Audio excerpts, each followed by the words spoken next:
Swayam Prabha. Digital India. Educated India.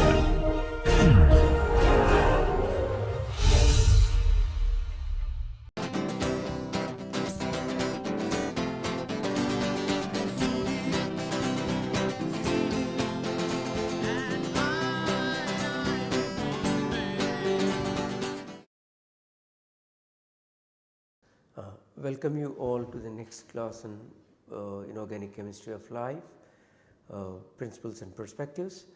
In the last two classes we have been looking at nickel containing enzymes, and nickel, as you have seen, it is a very unusual kind of an enzyme, nickel containing enzymes, where most of the reactions are gas based reactions, either the reactant or the product.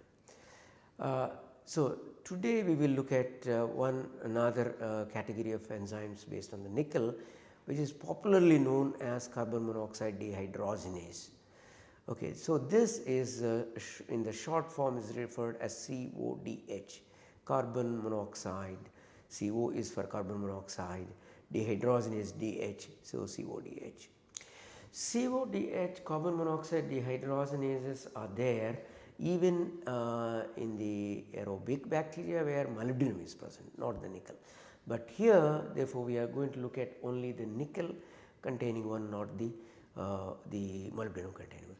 So, the nickel ones are there in the anaerobic bacteria. So, if you look at the earth creation, life generation, I am sure you must have read here and there. It has started with reducing atmosphere, and then the life has started out of that. So, it is believed that these CODH enzymes, which are capable of converting carbon monoxide to carbon dioxide and back, and along with other enzymes can convert into methane, do many more conversions. So, therefore, it is a strong belief that these enzymes would have turned the whole reducing atmosphere of the earth to the current kind of a situation. Okay. So, as I said that it can, this CODH can catalyze the reactions of CO2 to CO, and also you can have CO2 CO2, and the CODHs are having both monofunctional type, bifunctional type. So, when you say bifunctional, you have the activity coming from the carbon monoxide dehydrogenase, and another enzyme may associate with itself in order to make additional reactivities, for example, acetyl coenzyme A synthase. So, the CODH can combine with this. Towards the end of this lecture or end of this topic, we will look at this multiple functioning of the CODH. So, as I said that the CODH with the nickel is anaerobic. So, therefore, it is a part of the methanogenic, aerogenic, carboxydotrophic, acetogenic, sulfate reducing, hydrogenic bacteria. So, it is present in a variety of bacteria, where it uses the CO as a source of energy and CO2 as a source of the carbon, and that is how the entire carbon cycles are being maintained by the CODH. So, as I said, the monofunctional form and then bifunctional form along with the acetyl enzyme synthase A, and that will couple with this CODH, and we will see all those details as we keep moving across. So, it is some kind of statistics is known. These enzymes tend to remove about 108 tons of CO from the earth atmosphere per year. And then convert into other kinds of products, initially to CO2 and then CO2 by other enzymes into other kinds of things too. So, therefore, these enzymes help in controlling the atmospheric levels of the at the earth surface, the CO levels. Okay. So, they can also utilize the CO, and in the process it can generate the hydrogen too. So, therefore, these are a huge set of enzymes where the carbon monoxide dehydrogenase is one of that which plays an important role. Okay, let us look at one of those enzymes, carbon monoxide dehydrogenase. Here on the left side on the top the panel we have the enzyme structure. This particular enzyme structure is from a bifunctional. It is carbon monoxide dehydrogenase with acetyl coenzyme synthase. Acetyl coenzyme synthase is referred in short form as ACS. So, this is in Thermoacetica bacteria, and from this bacteria this protein has been isolated, crystallized, and the crystal structure. And what you are seeing here is a crystal structure. As you can see, there is something which are labeled as alpha, there is something else is again here labeled as alpha, and there is something labeled as beta, and there is something labeled as beta. So, it is primarily it is the alpha units are the ones which are coming from the acetyl coenzyme synthase part, and the beta parts are the ones which are coming from the carbon monoxide dehydrogenase. So, basically the carbon monoxide dehydrogenase enzyme is embedded into the 2 units of this acetyl coenzyme A. Okay, so and these have got the nickel iron sulfur clusters called A and nickel iron sulfur cluster called C, and these are there. And besides these nickel iron sulfur clusters, the nickel iron sulfur clusters should be taken as the reactive centers where the reaction occurs actually. In addition to that, you find several of the iron sulfur clusters. These iron sulfur clusters should be taken as those involved for the electron transfer. We already have studied in this under the story of iron, the iron sulfur clusters, electron transfer properties, all of these that we know very well.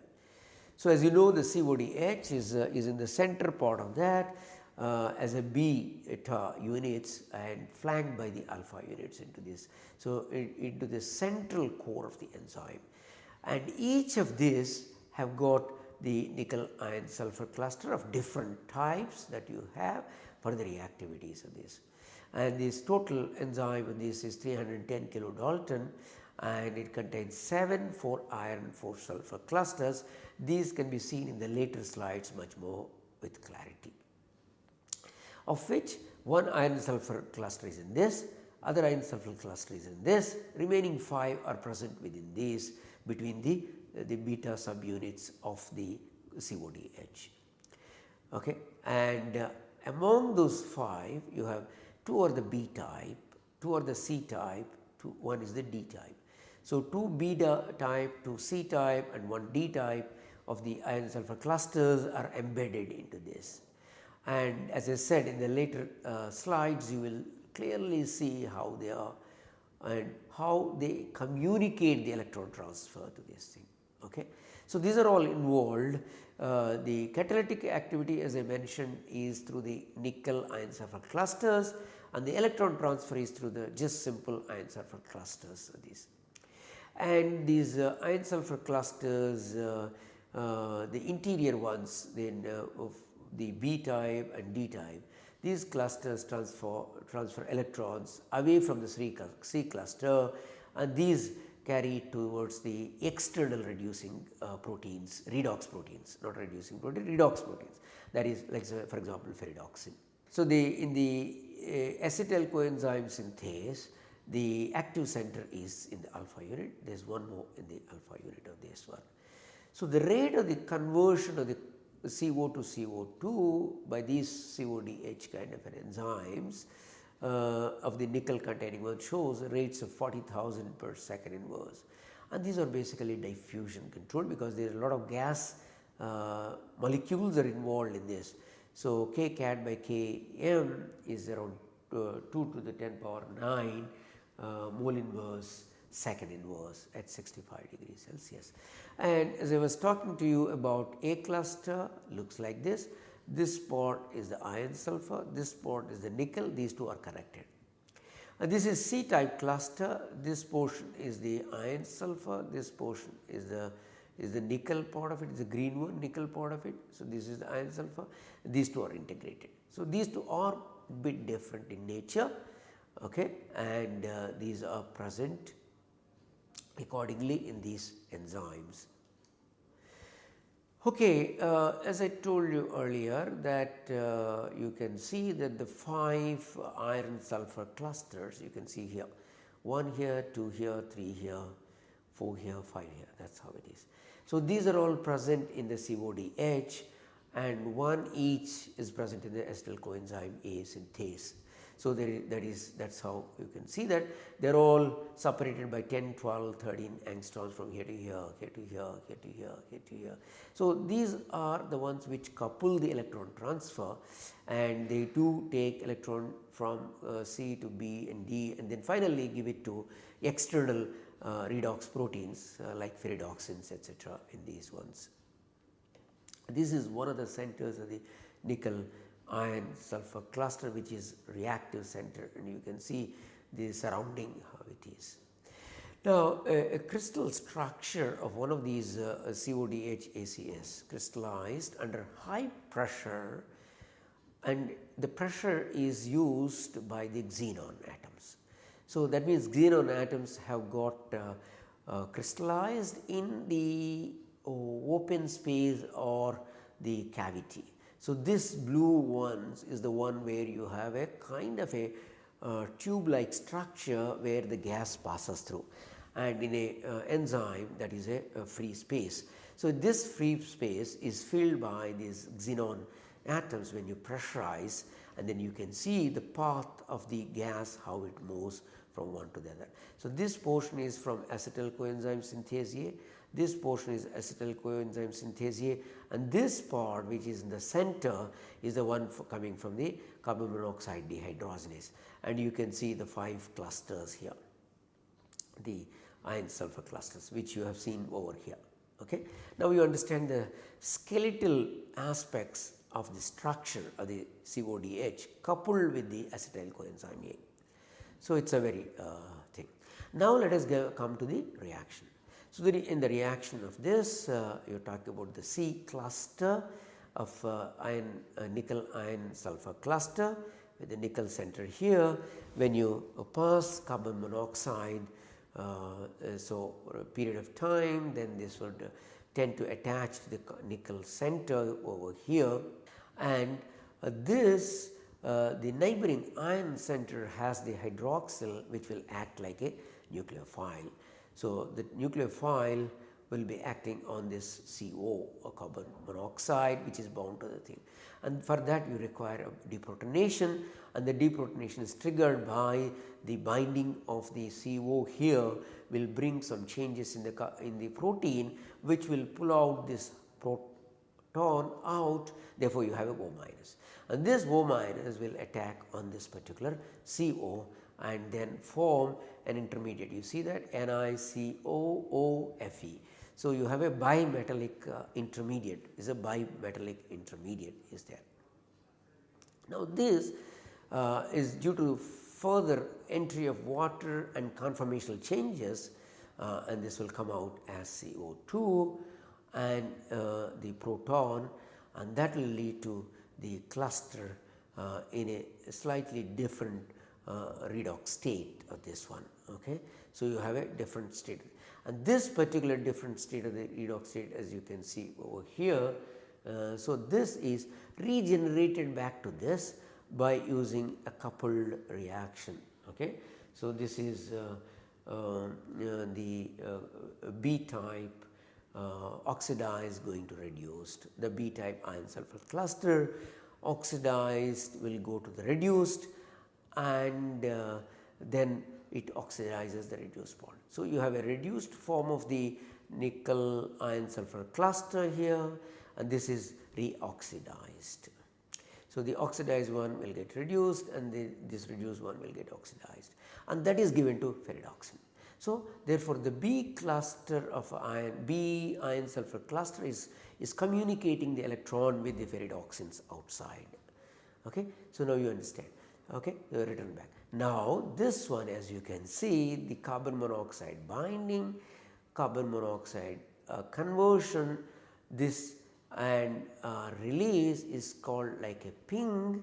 So, the protein going from this native state to a reduced state and then to bring back to the native state you have a Pong mechanism and this is the electron is taken out by this oxidized cluster and the cluster becomes reduced and the catalytic center will get oxidized.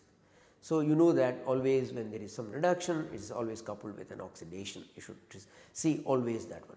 So, it is an excellent way of doing. So, this part of the thing is called ping, this part of the thing is called the pong, and you know where the ping and pong are referred. I am sure you know by various means, or you yourself will be playing a table tennis. In the table tennis, it is referred as the ping and the pong. So, ping is you pushing the ball and the back and the receiving from the other, your neighbor. So, this is kind of a ping pong reaction. Hope you understand the whole protein. So, the protein has got the acetyl coenzyme on this side flank, acetyl coenzyme synthase A, and then CODH, and then you have all these clusters, 2 of the B type, 2 of the C type and D type. At the end, one of the B type will revert it back. So, you have an enzyme going to the reduced form, and then reduced form is reoxidized, and this is the kind of a cycle. And by putting the xenon atoms, you could see the path through which the gas is going out. So, you need entry gas and exit, all these kinds of things are there, and they can be funneled to the funnel. So, therefore, you can have a gas molecule going from the acetyl co-synthase A to this CODH, as well from CODH to acetyl coenzyme A. So, that means these two together can do a lot of things. We will come to that in a while. So, is this clear? Carbon monoxide binding at the nickel center, FeOH providing a nucleophilic attack by deprotonation, giving an intermediate between the nickel and iron. The COO is bridged between them, and this is released as CO2, and the protein, the center is reduced, and this nickel center is the reduced nickel center is reoxidized back to the normal by this B part of the oxidized iron sulfur cluster going to the reduced, and the ferridoxin oxidized goes to the ferridoxin reduced accordingly. Okay, this is one part where we have seen CO going to CO2. Let us look at another enzyme where the methyl goes to methyl moiety goes to methane moiety, the methyl going to the methane moiety, and this is referred as methyl coenzyme M reductase. So, MCR. This methyl enzyme coenzyme M reductase has got a coenzyme part called F430. So, have a look at this F430. This enzyme can do a turnover of 100 per second, and with a kcat by Km of 1 into 10 power 5 mole inverse second inverse. Very interesting. So, this looks in the first sight as if it is a porphyrin, and if you look at very close by, no, not a porphyrin, highly reduced centers that you have. So, and this enzyme has a hexameric with alpha beta gamma twice structure. So, dimer of a trimeric protein, alpha subunit, beta subunit, gamma subunit twice of that, with the catalytic center of this nickel hydrochlorophene, which is referred as the F430. This is present in the alpha subunits of this protein. So, this particular thing is present in the alpha subunit of the proenzyme. Okay. And by being this highly reduced form of this, and this is able to stabilize the nickel 1, and nickel 1 is essential for initiating the reaction. If we do not have a nickel 1 here, if it is nickel 2, no reaction can occur. So, therefore, the nature has designed this coenzyme F430 for the reason that it can maintain nickel 1 in the state, and nickel 1 can initiate the catalysis. So, there are as you can see in the next slide, there are 2 paths of mechanism. The path 1 is here and path 2 is over here. Before that, let us come to this particular reaction of the enzyme. 2 proposed paths. So, the methyl portion bound to the coenzyme M. There is another coenzyme B with the sulfhydryl will assist the reaction to break down this SME to form SS bond. In the process, it gives a proton, and the CH3 radical will take a proton radical, or CH3 minus will take a H plus, and then form the corresponding CH4 and then the corresponding disulfide. and this will be further broken down to bring back to the normal by other enzymes. So, as you have seen in the previous slide, this is the F430 structure over there. Now, let us look at the mechanism in the this goes through the step 1, goes to the step 2, step 3, and then goes to the both of them step 4.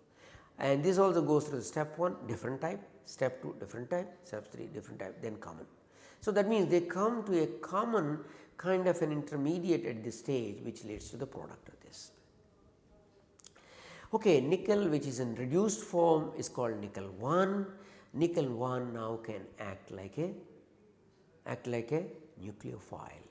The nickel 1 can act like a nucleophile because it is electron rich. You have a lot of electrons there, and this can attack at the methyl, and the methyl is pulled out from this coenzyme to form a nickel methyl, and the nickel 1 goes to what? Nickel 3. So, what does it mean? Nickel 1 has got oxidized to nickel 3. So, what does that mean? That means that it has given away the 2 electrons.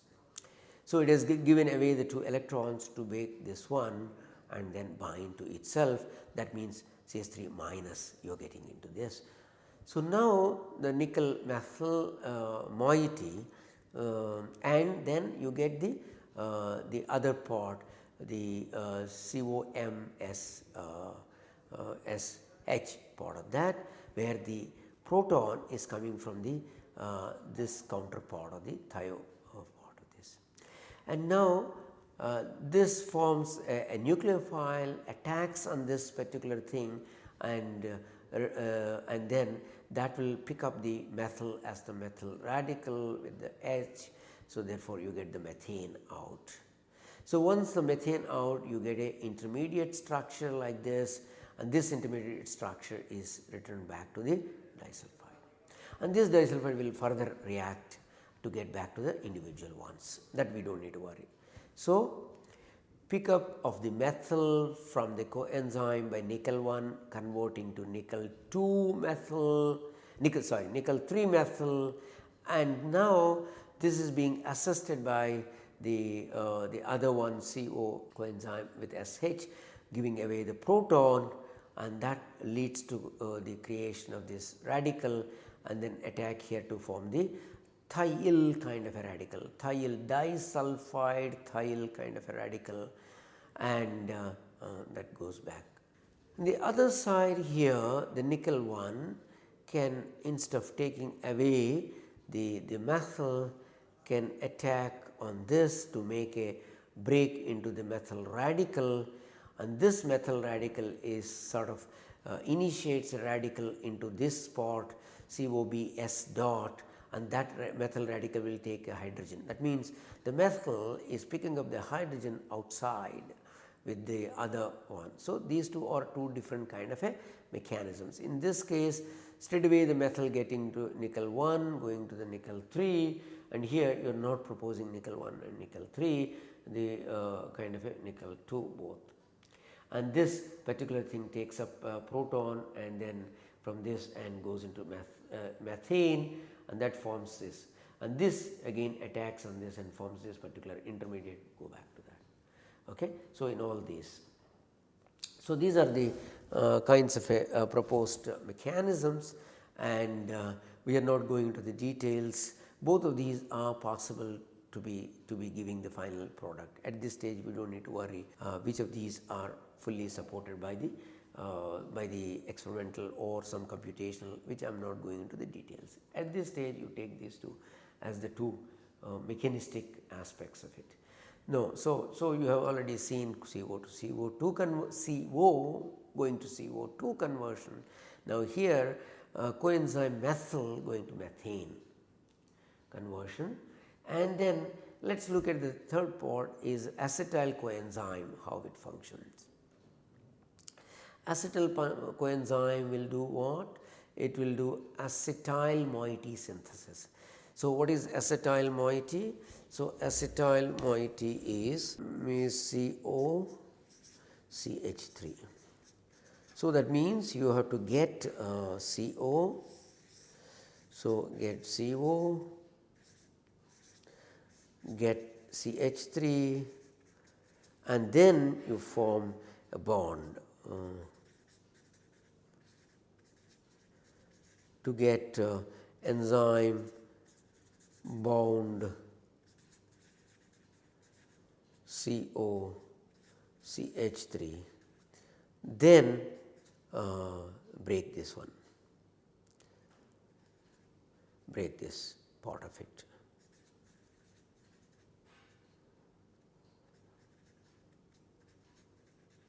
Bond to release. So, you have basically you have to bring from one side a CO, the other side the methyl, and combine them together. So, you can see that that there is another enzyme CODH. We have already talked about CODH enzymes can make a CO to CO2 as well as CO to CO, and therefore, from that enzyme let us assume that CO is coming, and this is the enzyme portion that you have. And this is the enzyme portion, which is the acetyl coenzyme synthase A cluster, not C cluster, A cluster, and that is way over here. So, you see that iron sulfur cluster, a nickel and a nickel, and this is the active centers of this. And the CO which comes from this CODH will funnel through that particular channel which I showed you earlier. So, this will the CO that is coming from here will channel through and then go to the acetyl coenzyme synthase part. Okay. So, that CO now is attached to the nickel center here. So, that is the nickel center here, and that nickel center which is shown as a P, that is the one which is reactive, which will make the carbon monoxide. Now, the methyl has to come from somewhere. Where will it come? It comes from some another, and this methyl part will come from B12. Okay. So, which I talked to you when we talked about the cobalt enzymes. Okay. So, therefore, it will come from a cobalt 3 methyl. So, the methyl is coming from another coenzyme which is called the cobalamin in the form of a cobalt 3 CH3. Now, this CH3 is transferred to the nickel center.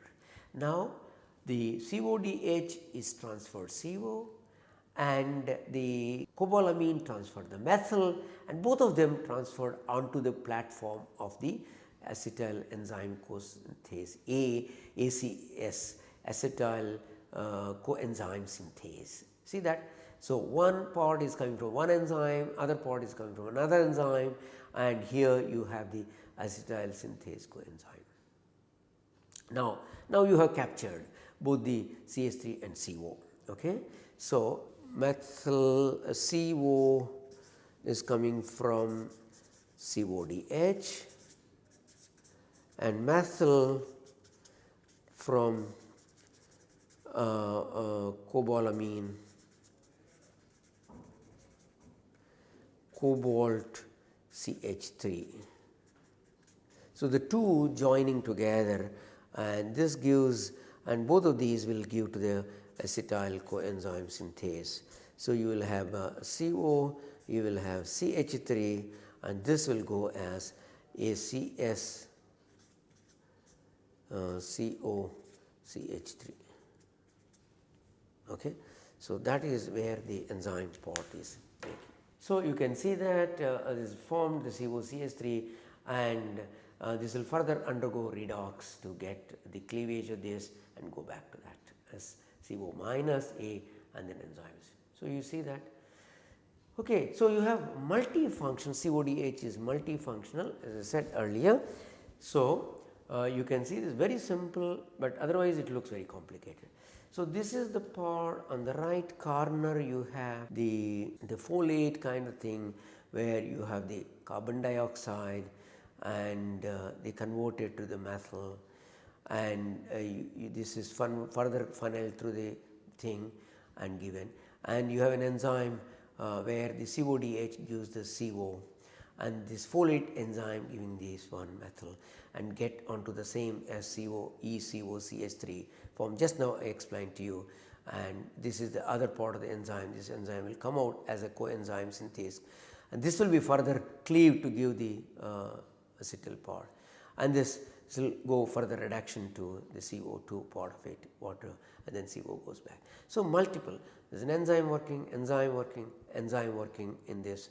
So, all this. So, this is a multifunctional kind of an enzyme platform, multifunctional enzyme kind of a platform now you have seen. So, you have a CODH, you have a acetyl coenzyme synthase, you have other enzymes based on the folate etc., bringing the CO2 to CH3 to CH4, CH3 sorry, adding to this particular enzyme, CODH adding the CO and together forming this one. So, you see that whole thing is a complex mechanism of this. This is how the nature in the early days when we have a reduced atmosphere has been able to remove all the carbon monoxide from the earth atmosphere or try to reduce, and now although it maintains the minimum levels of the carbon monoxide in the thing. So, essentially under this nickel title what we have learned? We have learned an enzyme where the urea gets hydrolyzed, as you can see, to ammonia to CO3. We have looked at the hydrogenases. Now, we have looked at just now the carbon monoxide, carbon dioxide, carbon dioxide, carbon monoxide dehydrogenase. We have looked at the methyl coenzyme reductase. We also have looked at the acetyl coenzyme A synthase, and we have looked at prior to that nickel superoxide dismutase, all of these, and glyoxylase, how the conversion cis trans, all these things. And so only so we have more or less covered entire thing that we have here, a galaxy of the enzymes present under the nickel. So, and they are all except the glyoxylase one, they are all containing gas based, either gas is used and gas is produced reactions. So, very marvelous kind of things that happen with the nickel enzymes. Thank you very much.